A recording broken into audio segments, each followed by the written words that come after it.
Muy bien, jóvenes, ¿cómo están? Muy buenos días con todos, muy buenos días. Esta semana y la próxima vamos a hacer una pausa en la gramática, como les había comentado, porque vamos a ver dos aspectos de ortografía. Hoy día nos toca ver lo que corresponde a mayúsculas y la próxima semana vamos a ver lo que corresponde a tildación. Entonces, no es parte de la gramática. Ya saben que la gramática son estos niveles como la fonología, morfología, semántica, sintaxis. Y entonces, esta semana y la otra vamos a hacer una pausa en la gramática y vamos a revisar estos dos capítulos de ortografía. Luego, al final de nuestras semanas, también haremos otra pausa en la gramática y veremos la parte de puntuación. Entonces, por hoy vamos a estar en esa pausa de la gramática y revisar algunos detalles de ortografía. Vamos entonces a hacer una pequeña introducción de lo que es la escritura, ¿no? Que nos va a llevar a las mayúsculas y la próxima semana a la tildación, ¿sí? Que tiene que ver básicamente con la escritura. Muy bien, vamos a ver entonces.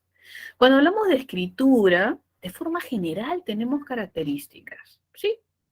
Como que pues es conservadora, porque nos permite conservar información a través del tiempo, por tener diferentes soportes. Recuerden que pues antiguamente se escribía sobre piedra, ¿no? Ahora usted ni yo escribimos sobre piedra, ¿no? Pero sí, se escribió sobre piedra porque era el soporte que encontraron a mano. Y de alguna manera es aquel que perduró a través del tiempo. También escribían sobre madera, también escribían sobre cuero, ¿no? Ese fue un boom, el escribir sobre cuero, porque ya era transportable. Ya no era como un bloque de madera, un bloque de piedra, sino ya podía transportarse la información. ¿Se da cuenta? Y bueno, luego tenemos pues el papel, que sin duda ha sido mucho más versátil y mucho más accesible, ¿no? Porque se imaginan el cuero de los animales, ¿no? Y era por cada pergamino era un animal, ¿no? O sea, no era fácil tampoco en producción, ¿no? Ni tenerlos tan disponibles. En cambio, el papel cambió las cosas. Ahí se dio un desarrollo inmenso en la transmisión de información. Y ahora que no se diga, pues en soporte digital, ¿no? En soporte digital, que es lo que más se maneja en estos tiempos. Entonces, sí, pues la escritura nos permite conservar información, transmitir información. ¿Eh? También podemos identificar que es posterior a la oralidad, sin duda. Desde que vemos que nace un bebé, adquiere la oralidad y luego va al colegio, cuando ya habla, se comunica, se expresa perfectamente, va al colegio y aprende esta nueva aventura de la escritura. Se embarca en esta nueva aventura que es la escritura, ¿no? Y tiene que aprender cuáles son las representaciones gráficas para cada uno de sus sonidos que aprendió aquello cuando estaba adquiriendo una lengua. Entonces es una nueva forma de plasmar y expresarse. Ahora, si lo vemos también desde una perspectiva tradicional, las culturas, todas, originalmente eran solo orales, pero a través del tiempo, por diversas necesidades o intereses, crearon estos sistemas artificiales para poder también plasmar información y comunicarse. Entonces, originalmente las culturas todas eran orales, solamente orales, pero ya en el transcurso del tiempo adoptaron, elaboraron, construyeron un sistema de escritura. ¿Sí? ¿Es artificial? Claro que sí. Lo que es natural es la oralidad. Eso se adquiere de forma natural. Así, como que el bebé nace y solamente estar expuesto le permite adquirir una lengua de forma oral. La oralidad es natural. La escritura, sí, es un sistema creado, artificial, que hay que aprender por lo general en la escuela. ¿Sí? ¿Todas las lenguas tienen escritura? Pues no. Originalmente no todas las lenguas tenían escritura. Originalmente todas las lenguas eran orales. Y habrán algunas que desarrollaron escritura, o bueno, la gran mayoría que desarrolló escritura, y muchas otras que nunca la desarrollaron. Se extinguieron y nunca tuvieron escritura. Sí, cierto. Simbólica, porque el signo lingüístico, que nos toca ver todavía en una semana, es un símbolo. Entonces la escritura, plagada de signos lingüísticos, es simbólica. ¿Por qué se dice que es simbólico? Porque ¿qué es un símbolo? Un símbolo suele ser aquello que no presenta un vínculo natural entre lo que expresa y lo que representa. Por ejemplo, si nos vamos al signo lingüístico, la palabra mamá, ¿no? El significante mamá, la cadena sonora mamá o las grafías continuas mamá, no tienen absolutamente nada que ver con el ser que a usted le dio la vida. Nada. Pero yo sé, mi mamá me vio nacer, me dio a luz, pero no hay ningún vínculo natural. Lo que se ha establecido a lo largo del tiempo es una convención, es un vínculo en base a una convención de que para esta palabra es este significado, pero no hay nada natural que los una, no. ¿Puede haber tenido otra secuencia sonora, otra secuencia gráfica? Sí, pero bueno, lo que se dio es esta, mamá, para representar al ser que nos dio la vida. Pero no hay ningún vínculo natural. La relación que hay entre el significado y el significante es artificial, creado, convencional.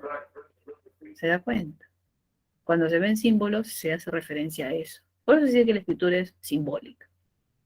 ¿Sí?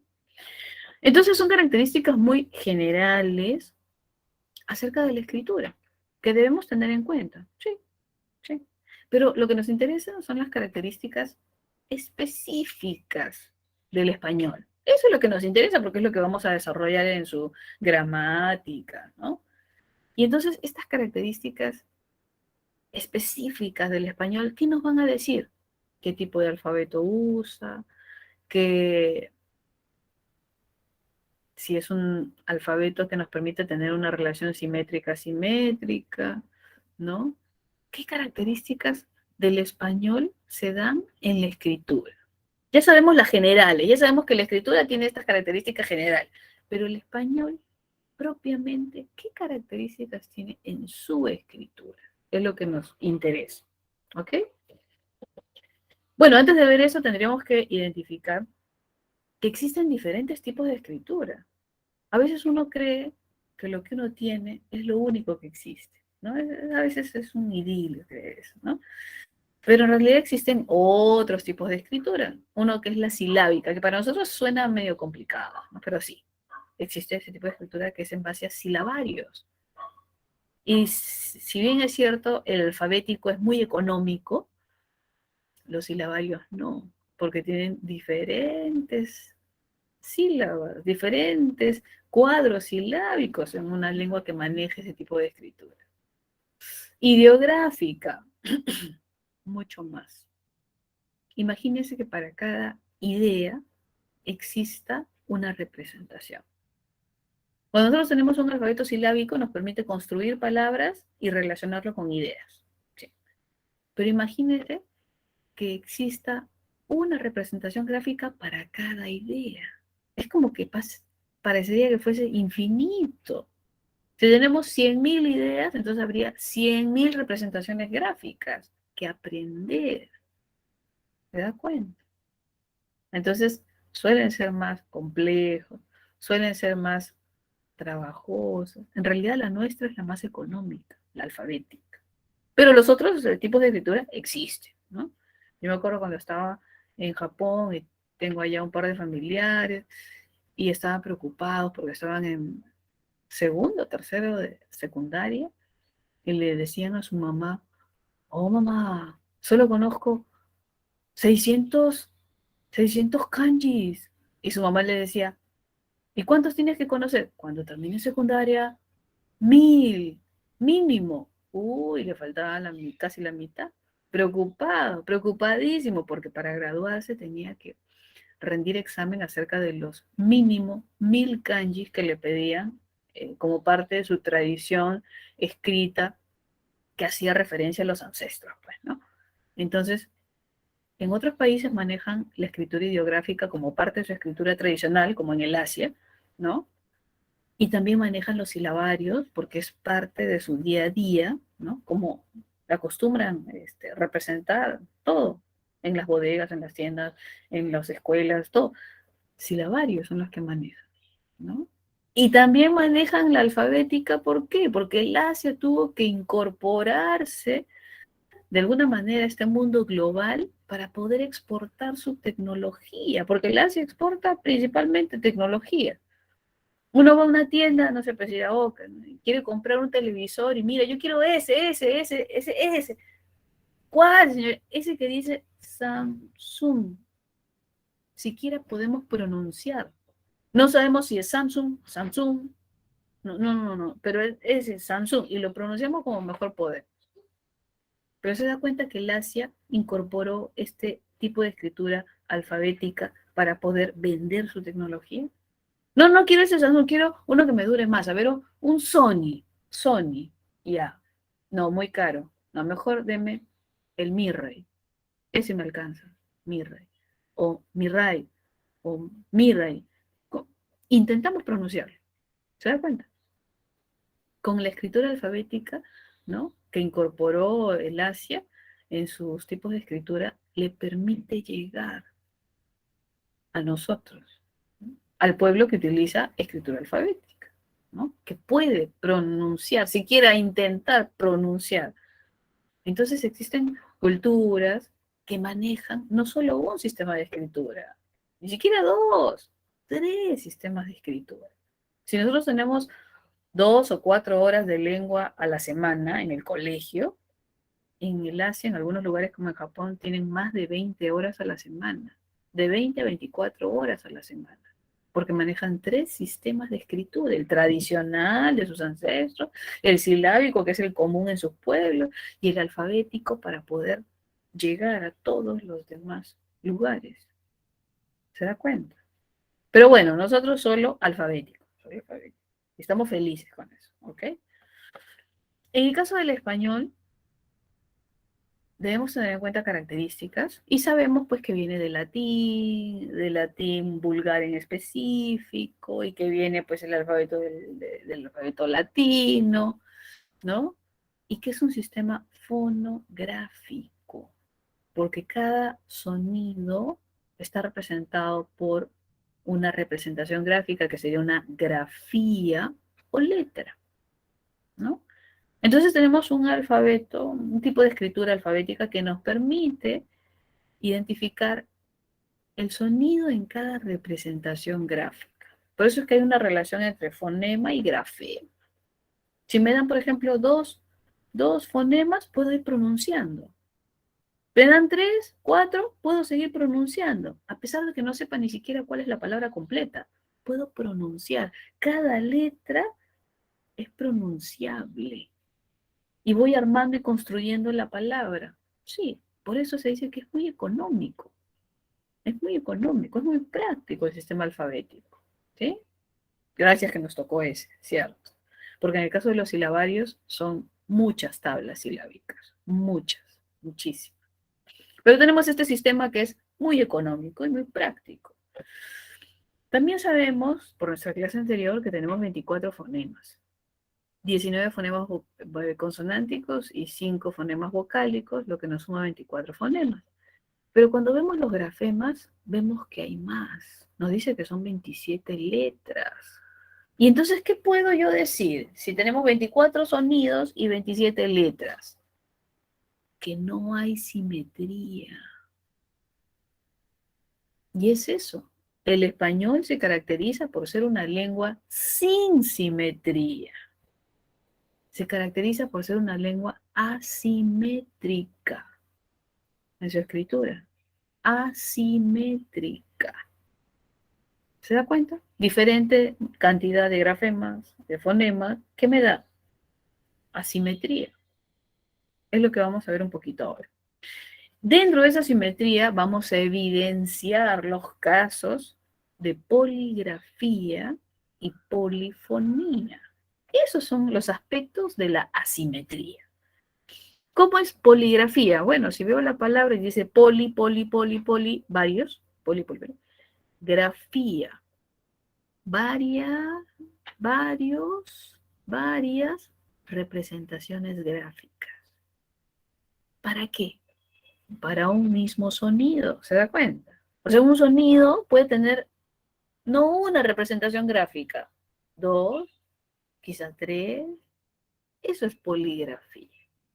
Y si me dicen que también hay polifonía, sería lo contrario, que dice ahí, polifonía, varios sonidos, ¿de qué? De una grafía.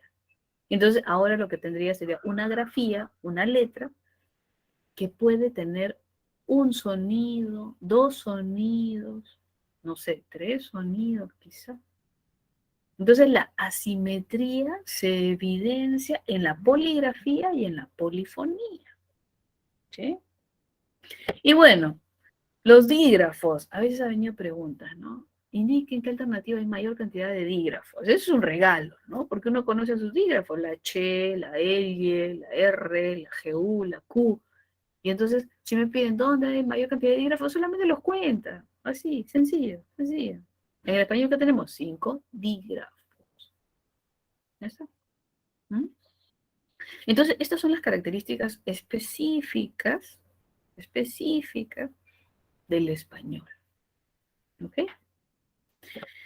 Uy, ya tenemos ejercicio de aplicación, Dios mío. Déjenmelo un ratito y vamos a ver esto que es importante. Luego volvemos, ¿ok? Este cuadrito es fundamental para evidenciar estas relaciones de asimetría. Esto que caracteriza al español. Pero, un momentito, aquí me están dando un cuadrito pequeñito a la izquierda, este verde, que dice relación simétrica.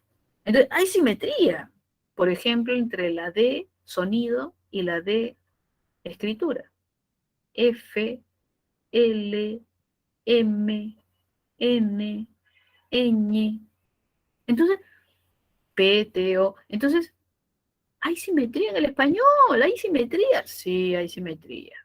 Pero si comparamos y contrastamos con las relaciones asimétricas, diremos que a pesar de que en el español hay simetría, porque la hay, un fonema para un grafema de forma única, la hay, lo que predomina, lo que resalta, lo que distingue, lo que caracteriza al español, justamente son sus relaciones asimétricas. ¿Se da cuenta? Asimétricas. Donde vemos la poligrafía y la polifonía. Poligrafía ya vimos que eran varias representaciones gráficas, como se da en la B. Para el fonema B de bebé, B de vivir, bebé, se puede escribir con tres representaciones gráficas. Con la misma B llamada B grande, bilabial, como usted quiera. O la otra B que es la B chiquita, la B labiodental, como usted quiera. O la B doble de los préstamos. Entonces puedo escribir boda, vaca, vatio, pero el sonido es el mismo. El fonema es el mismo, pero tiene tres posibilidades de escritura. Eso es poligrafía. Tenemos la GA, que puede ser igual, la GA de golpe, y tenemos la GU en guerrero, y eso se da ante contexto E, contexto I. Entonces puedo tener la misma grafía o puedo tener la que va con U, que me da una circunstancia ante I y ante E, como en guerrero o como en guiño. Pues sí. Tengo la interdental, que acá no pronunciamos, pero para efectos estamos frente a la gramática del español, la escritura del español, entonces hay que tener en cuenta el español estándar. Y entonces ahí el sonido interdental, que sería la lengua entre los dientes. Lengua entre los dientes. Se da en escritura para cielo, para zona. Y entonces cuando yo escribo, esa interdental tiene dos formas de escribirse, con la C y con la Z. Ya sabe que en el español hay ceseo, por eso no tenemos la C, pero se da. Para transcripción hay que tener en cuenta eso. La J, la fricativa velar sorda, J, se puede escribir de 3 maneras. Con la G en gema, con la J en jardín y con la X en México. Tiene 3 formas de escribirse ese fonema fricativo velar sordo representado por la X. ¿Se da cuenta? Esa es poligrafía. Poligrafía. La K, que es la emblemática, ¿no? Con la C en campo, la Q en queja, la K en kilo, esa es emblemática, ¿no? Así es la más conocida, ¿no? El más conocido caso de poligrafía. Tenemos la S en silla, en xenofobia. Tiene 2 formas de escribirse. La esa R con la rayita arriba es la vibrante múltiple y ese sonido se puede escribir de 2 formas. Con una vibrante o con 2. Pero es el mismo sonido, ¿ah? Si yo digo rana, rana, no es rana, no, es Si yo digo carro, es el mismo sonido, rana, rana, carro, pero se escriben de 2 maneras diferentes. Como está al inicio de la palabra, la vibrante múltiple, solamente va una, esa es la regla de escritura. Si está entre vocales, van 2. Se escriben de 2 maneras diferentes, pero es el mismo sonido, ¿se da cuenta? Eso es poligrafía. Y las vocales que tienen posibilidades de ir con la H y suenan igual, pero se da cuenta que se escriben diferente. En el caso específico de la I, que también se puede escribir con la Y, porque la Y al final de palabra o al final de sílaba funciona como una vocal, I. Pero entonces el sonido I, el fonema I, se puede escribir no de una, sino de 2 o hasta de 3 maneras. La misma I, la Y y la HI. Poligrafía. ¿Se da cuenta? En el español me dicen que también hay casos de polifonía, que es lo contrario, ¿no? Al revés. Y por ejemplo, cuando yo veo escrito en el papel, ¿no? En la computadora, veo ahí la G, yo sé que puede tener 2 sonidos. Si veo la G, puede tener 2 sonidos, y uno es el oclusivo y el otro es el fricativo. ¿Cómo así? El oclusivo es cuando yo digo gato, gato, goma, oclusivo. Pero podría ser el fricativo si es que digo gitana, gerente. Entonces, para una misma escritura, para una misma grafía, para un mismo grafema, puedan haber 2 fonemas. Eso es polifonía. La X, si yo la veo escrita, la X, escrita como grafía, como letra, puede tener 3 representaciones sonoras, como la J en Jimena, como la S en xilófono y como la X en éxito, la KS, éxito, como en taxi, taxi. Ahora, en el caso de que yo vea escrita una vibrante, una curvita de la R, yo sé que puede tener 2 sonidos diferentes. El que es vibrante simple, en caro, que hay un solo toquecito, caro, ro, caro, solo uno. Pero también puede ser la múltiple, porque puedo decir rosa, roca, romero.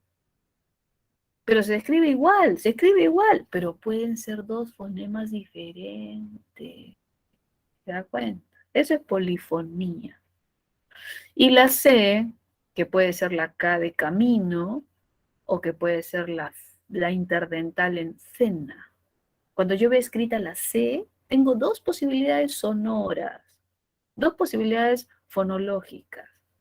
La K, que es oclusivo velar sordo, o la S, que es la interdental, fricativa, cena.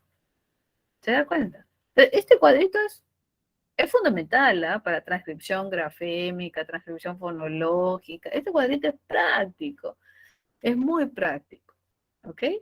Entonces ya sabemos que el español es una lengua que presenta simetrías y también asimetrías, pero lo que caracteriza y lo que predomina son las asimetrías. Y dentro de las asimetrías lo que predomina es la poligrafía. ¿Ok? Muy bien, avancemos un poquito más. Ahí ya tenemos ejercicio de aplicación otra vez, Jesús. Bien, entonces haremos los ejercicios de aplicación 2 y 1 y luego empezamos con las reglas de las mayúsculas. ¿Ok? Vamos a ver, entonces un minutito, léalo y lo vamos a resolver juntos. ¿Ya? A ver, un minutito, léalo.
Muy bien, jóvenes. A ver, vamos a ver. Alternativa A dice, la escritura del español es del tipo alfabético fonológico. Uy, que nos venga esa pregunta es fácil, ¿no? Ojalá nos venga una pregunta así, ¿no? Sencilla, ¿no? Usted tiene que recordar nada más. Y si no, en todo caso, identificar qué tipo de alfabeto tiene, ¿no? Y es fonográfico, o sea, cada grafía remite a un sonido. Pues sí, en la Amazonía, como les decía, ¿no? En la Amazonía la escritura suele ser fonológica. ¿Por qué? Porque ya no tiene que ver todo el tema del español, que es un producto de la historia y los préstamos lingüísticos, etcétera, y que tiene una tradición escrita. En la Amazonía, las lenguas que se les ha dado alfabeto en los últimos tiempos es de tipo fonológica. Entonces, sus fonemas suelen ser sus grafías para escribir. No hay más. Nada que no, que la H a veces sí, a veces no. No, que la B grande, la B chiquita. No, que a veces la C, la K, la Q. No. Su escritura es fonológica. No tendría sentido decirle, no, pero yo también quiero escribir la B y a veces con B chica y a veces con B grande y a veces con B. No hay. Su escritura es fonológica. Así como suena, ¿no? Así como se plasma. En el caso nuestro, no necesariamente fonológica porque tenemos varios elementos que justamente nos producen la asimetría y que evidencian este producto de la historia del español como lengua, ¿no? Pero si nos preguntan, ¿la escritura del español es de tipo alfabético fonográfico? Pues sí, cierto. Verdadero, muy bien, verdadero. ¿Presenta la misma cantidad de fonemas y de grafemas? ¿Qué dice? El español presenta la misma cantidad de fonemas y de grafemas. Bueno, los puedo contar, los puedo revisar, los puedo imaginar, pero Falso. al punto, ajá, de que es falso, porque justamente la asimetría Evidencia esta discordancia entre fonemas y grafemas en polifonía y poligrafía. Falso. Se evidencian más casos de poligrafía que de polifonía. ¿Mm? Ay, es que no me acuerdo, señorita. Vea su cuadro, vea su cuadro. Así, visual. ¿Hay más casos de poligrafía? Sí. ¿Hay más evidencias de relaciones asimétricas en poligrafía? Sí. ¿Ok? Verdadero. Entonces, ok, dice, todos los fonemas vocálicos presentan polifonía, o sea, si tengo una vocal A gráfica, escrita, la letra, ¿puedo pronunciarlo de maneras diferentes? Si tengo una vocal E, ¿puedo pronunciarla de 2 formas, 3 formas, 4 formas diferentes? ¿Hay polifonía? A ver, no me acuerdo. Mire su cuadro, mire su cuadro. Las vocales, ¿qué es lo que presentan? Poligrafía. No presentan polifonía. Una vocal no puede ser pronunciada de 2, 3 formas diferentes. No. Eso sucede solo con las consonantes. Y no con todas, con pocas. ¿Se da cuenta?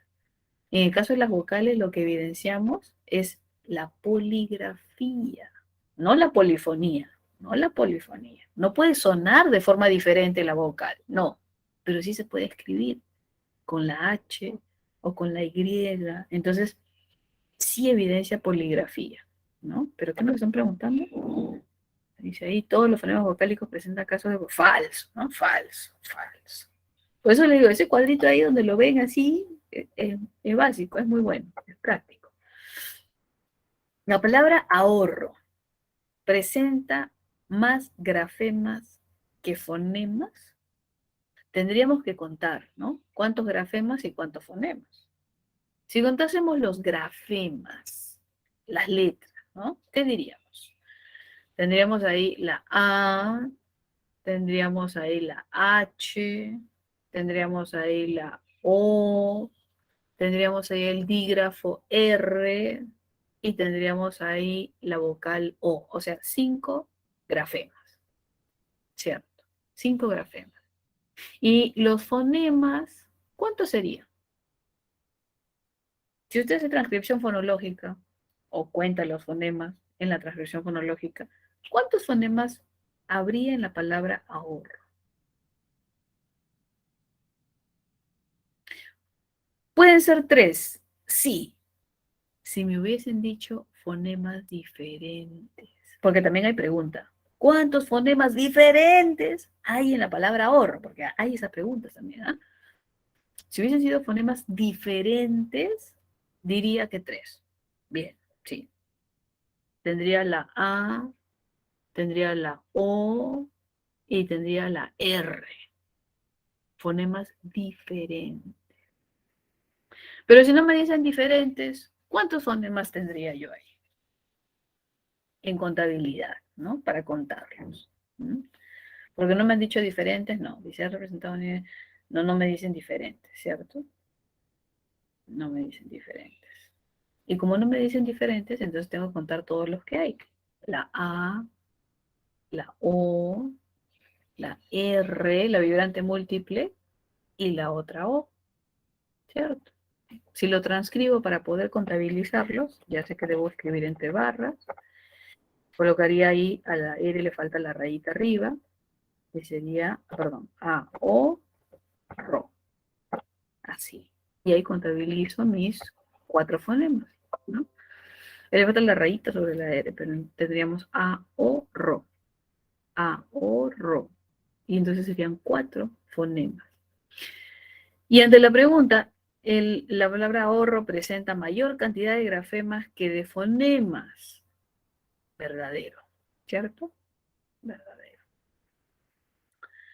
El fonema interdental, la teta interdental, es representado únicamente por la Z. ¿Qué dice usted? ¿Verdadero o falso? ¿Por qué otra letra es representada el fonema teta? Aparte de la Z, ¿qué más utiliza? Ajá, muy bien. Porque puede ser la Z en zorro y podría ser la C en cielo, Cecilia. Sí. Volvemos a nuestro cuadro. Ahí, la teta, la interdental. ¿Qué presenta? Poligrafía.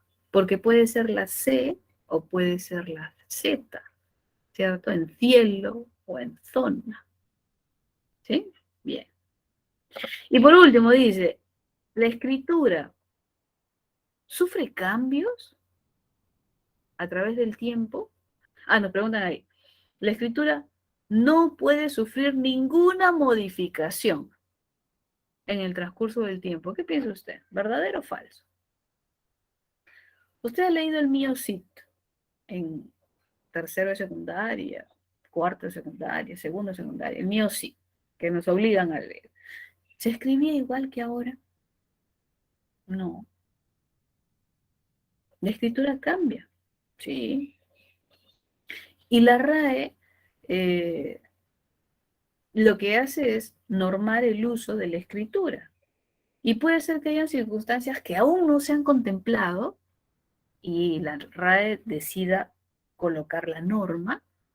E incluso pueden haber cosas que ya haya normado, pero que luego digan, bueno, ¿sabes qué? No me parece, cambiemos. Y lo cambian. Entonces la escritura puede cambiar a lo largo del tiempo, sí. Desde una perspectiva diacrónica existen cambios. Todo es mutable. La escritura también.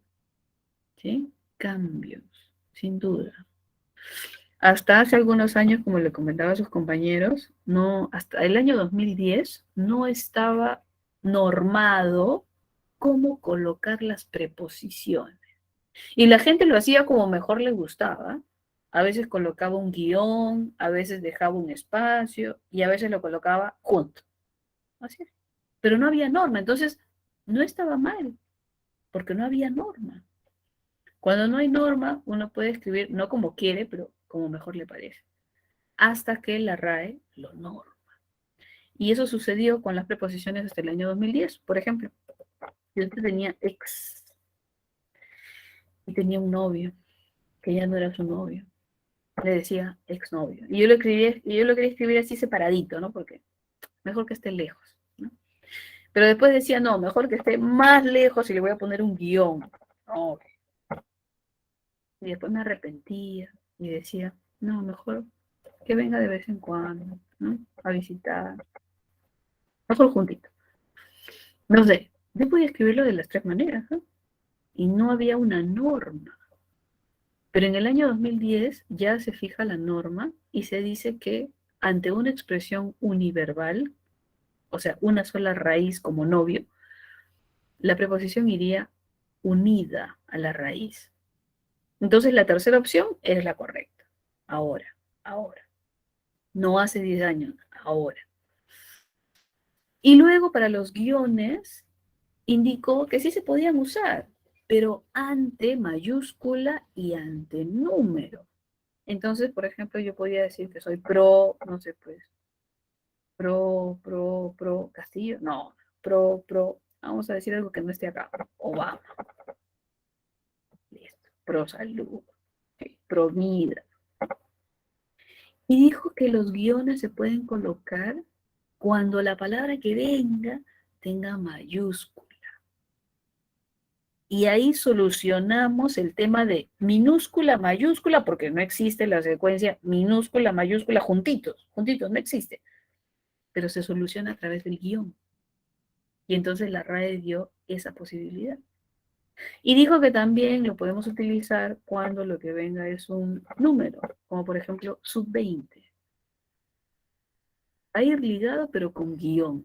Entonces normó esa parte de colocar preposición con una raíz y conectarlas como, porque no se podían conectar con guión. ¿Se da cuenta? Entonces establece la norma. Cuando no la hay, la establece, como en este caso de las preposiciones, ¿no? Donde exnovio junto sería lo correcto ahora, donde pro Obama y sub 20 con guión sería lo correcto ahora, ¿no? Y cuando va separado, también nos dio una opción, y era cuando no había solo una palabra, sino dos o tres o más, en expresiones llamadas pluriverbales. Entonces yo quería decir, por ejemplo, no sé, pues, primera dama, ¿no? Entonces podría decir ex, separado, primera, separado, dama. Cuando habían dos o más palabras, ahí tenía que ir separado. Entonces la RAE lo normó. Y cuestiones que no había, que ya habían sido normadas, las puede cambiar. La palabra solo, que antes llevaba tilde, para diferenciar solo de solamente y solo de soledad, en el 2010, cuando hizo esta aclaración, también dijo, ya no lleva, porque no hay ambigüedad, el contexto es suficiente. Esa tilde diacrítica no sirve, no funciona, se quita. También había la necesidad de colocar tilde a la O cuando estaba entre números. Si yo decía, voy a comprar 7 o 9 cucharitas, ¿no? 7 o 9, la O en medio tenía que llevar tilde. Era la regla. Pero luego dijo, no, porque ya no causa ambigüedad porque es diferente tamaño, no hay complicaciones, va separado, se quita. Entonces, la tilde en la O entre números tampoco se debe colocar ya. Entonces, la RAE, siendo la máxima autoridad, puede normar algo que no estaba normado o puede corregir algo que ya estaba normado, pero que bueno, ya no va. Así es. Es la máxima autoridad. Así es. Entonces, sí puede sufrir modificaciones la escritura. ¿Ok? Y vamos a ver, el ejercicio de práctica número 1, donde nos preguntan qué palabras están escritas correctamente. ¿Mm? A ver, mírenlo, mírenlo. Lo vamos a resolver juntos sencillito. ¿Cuáles tienen las palabras escritas correctamente? ¿Mm? Una, dos, tres, cuatro. ¿Cuáles son esas cuatro que están escritas correctamente? A ver, mírenlo, un minutito, miren.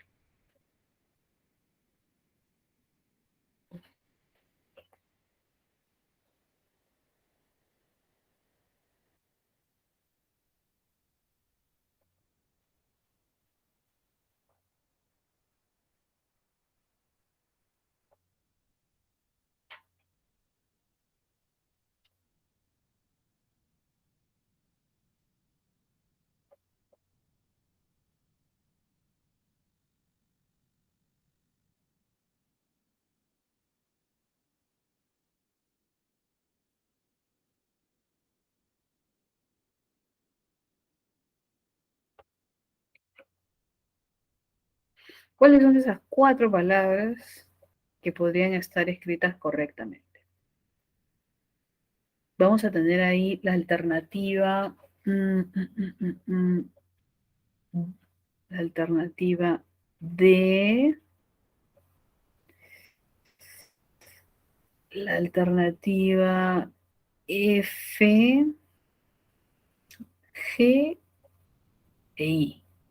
¿Ya? Ahorita vamos a ver las otras.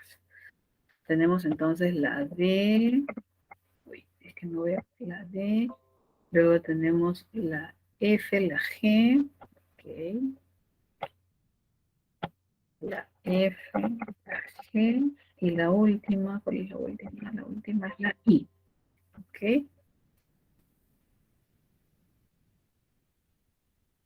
ya está, y la I. Esas van a ser las correctas.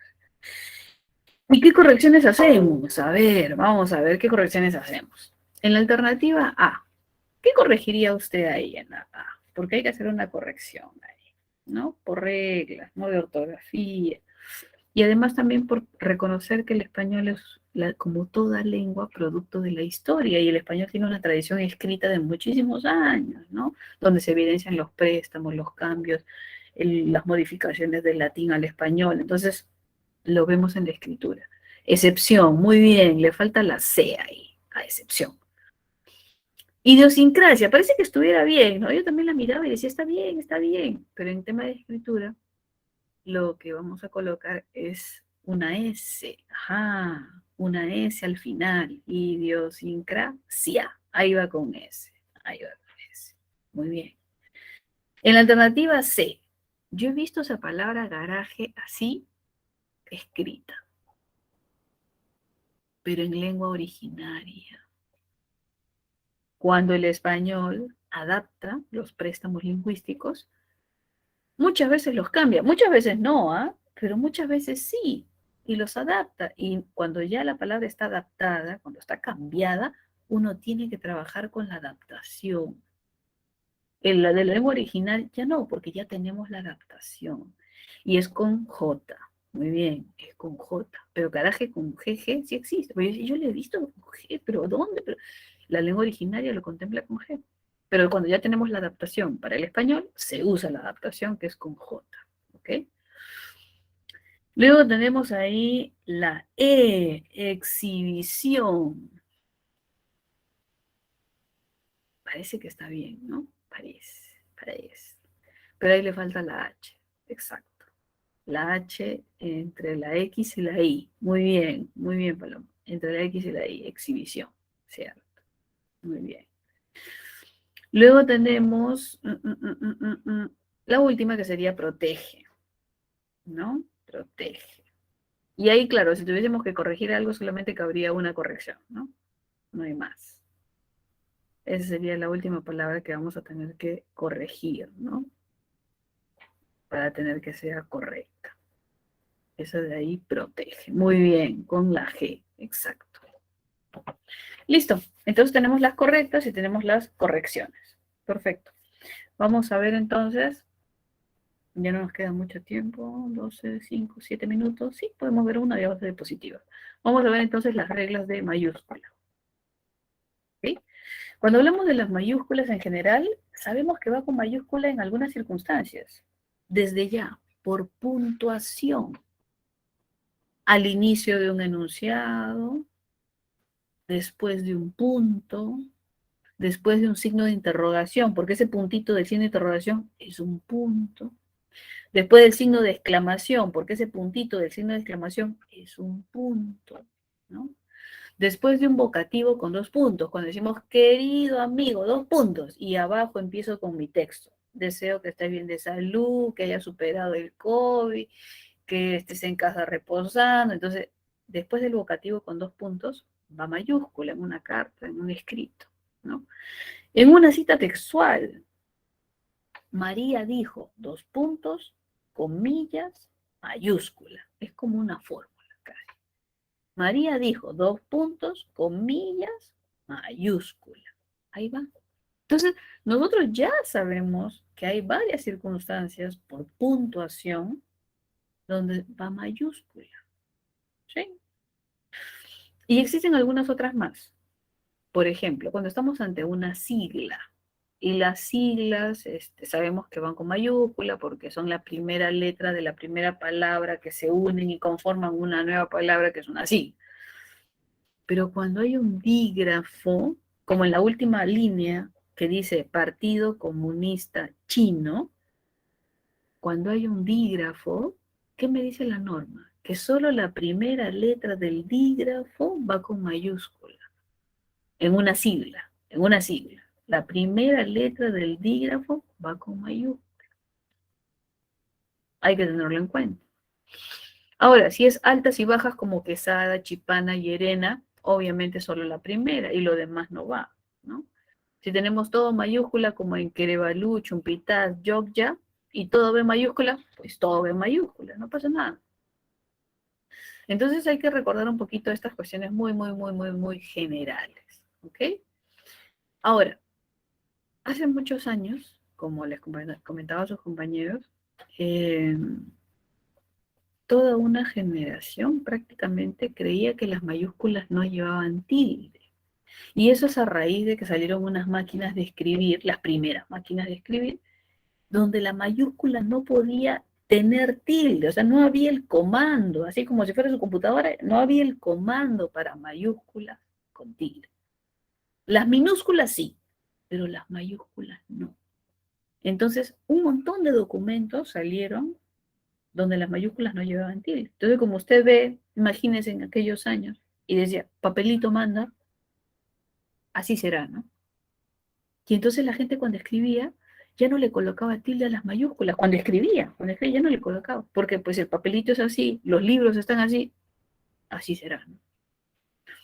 Al respecto, en esos años, la RAE sacó un comunicado que decía que en ningún momento las mayúsculas se han dejado de tildar, que se someten a la norma. Pero usted se imagina cuántos años pasaron para que la RAE saque ese comunicado, ¿no? Entonces, y usted se imagina cuántos documentos se emitieron donde las mayúsculas no podían llevar tilde. Entonces hay toda una generación, ahora estoy hablando de personas que tienen, pues que no sé, 70, 80 años, ¿no? De pronto, si le pregunta, hace una encuesta y pregunta a 10 de 70, 80 años, las mayúsculas de tilde, la mitad por lo menos le va a decir que no. Otros ya se habrán actualizado, habrán visto que ahí, pues, ahora sí se le puede colocar, etcétera. Pero sucede que durante muchos años esa era la creencia. Usted ve una máquina de escribir viejita, la más antigua, no puede colocarle tilde a la mayúscula. Luego salieron otras máquinas de escribir que sí, ya podían colocarle, más modernas, pero las primeras no.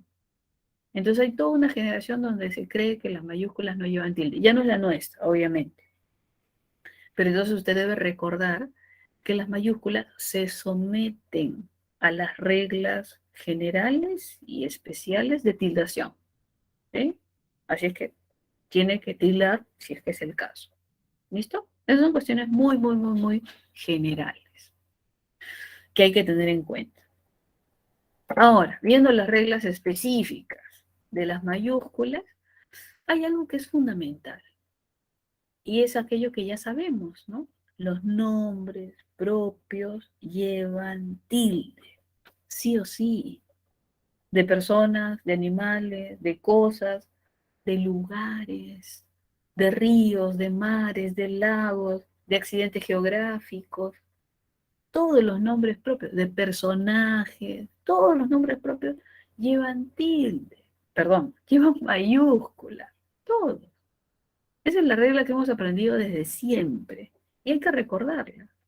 Claro que usted también puede decir que hay un montón de reglas y decir los nombres propios de personas, mayúscula. Los nombres propios de animales, mayúscula. Los nombres propios de cosas, mayúscula. Los nombres propios de lugares, mayúscula. Los nombres propios de ríos, mayúscula. Los nombres propios de océanos, mayúscula. Pero básicamente es eso. Los nombres propios van a ir con mayúscula siempre. ¿Por qué? ¿Qué es un nombre propio? Imagínese en su casa, tiene un gato, yo tengo un gato, ¿no? Usted no le dice, gato, gatito, gatito, gatito, ¿dónde está? Se supone que desde el momento que usted lo llevó a su casa, su hermanito lo llevó a su casa, apareció el gato en su casa, lo bautizaron, le pusieron un nombre. No sé, pues mi abuelita siempre le ponía los nombres de sus cantantes mexicanos, ¿no? Se ponía Pedro Miguel, ¿no? Le ponía Felipe, Felipe Miguel, y ¿de dónde sacaba esos nombres? Y mi abuelita le ponía, de que llegaba un animal, lo bautizaba. Así como usted, como yo, cuando nacimos nos bautizaron. Y habernos colocado un nombre propio, ¿qué implica?